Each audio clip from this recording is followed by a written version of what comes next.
sound of America getting a little better. You can feel it happening. Last night we played you a clip from an unintentionally hilarious MSNBC town hall in which some pompous airhead reporter tries her best to explain to Trump voters why January 6th actually was an insurrection. An insurrection in which only the police had guns inside the Capitol. An insurrection in which the police welcomed the insurrectionists inside the building to insurrect. Quite an insurrection. Of course, an insurrection that went nowhere, where the leader was dressed in Viking horns and eating psilocybin mushrooms. So we thought it was pretty funny. What we didn't note, though, last night was the moment where that airhead reporter claims that a police officer was killed by the mob that day. Now, if you watch television, you've heard that line so many times, that you may not even notice when people say it anymore. They've been saying it constantly for nearly 2 years. Police officers were killed, many of them. Why are they saying that? It's not true. It's provably a lie. It is in no sense accurate. No police officer was killed by the mob on January 6th. Anyone who claims otherwise is always welcome on this show live to explain who exactly was killed, what's that officer's name, and how was he killed. We don't expect any takers on that offer. So the question is, why do they keep telling us that? Well, there's a reason. There's always a reason.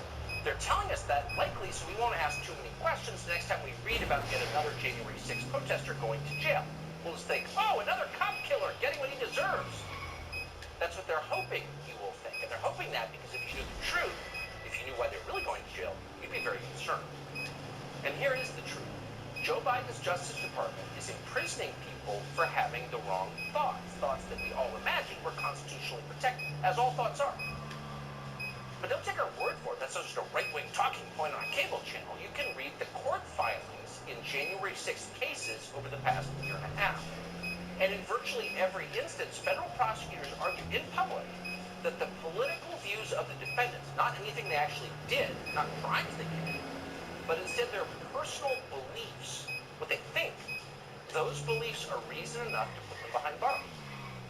According to Joe Biden's DOJ, for example, Army veteran Jessica Watkins needed to be detained indefinitely because she had, quote, extremist and violent views regarding how to address what she believed to be a fraudulent election. Oh, she was an extremist.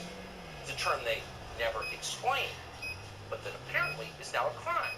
So we decide what extremist means, and then we put you in jail for being one. That's how that works. UCLA student Christian Secor, that was the guy who sat in Mike Pence's chair on January 6th, is now in prison. And he should be in prison, explained the Biden administration's lawyers, because he had, quote, extremist beliefs and a, quote, history of adhering to extremist ideology. Again, you decide what extremist is, and then put me in prison for being one. In the case of Robert Morris, that was the guy who was busted in possession of a Lego set of the Capitol. The DOJ put it this way, quote, it is difficult to fathom a more serious danger to the community than someone who tried to, quote, abort the certification of a lawful and fair election, end quote. It's the one kind of abortion they don't favor, the aborting of a fair and free election. So in every case, though, the defendant's real crime was not aborting an election. No, the real crime, and the DOJ says it right in the filing, is denying the outcome of the election. It was believing the wrong thing. It was not believing that a senile man who refused to leave his basement during the campaign somehow got more votes than any president in American history. If you refuse to believe that, you're now a felon. Question the system, and they haul you away. Those are the rules now, as hundreds of imprisoned Republicans can personally testify if they can speak. So the legal precedent has been established. You cannot deny elections.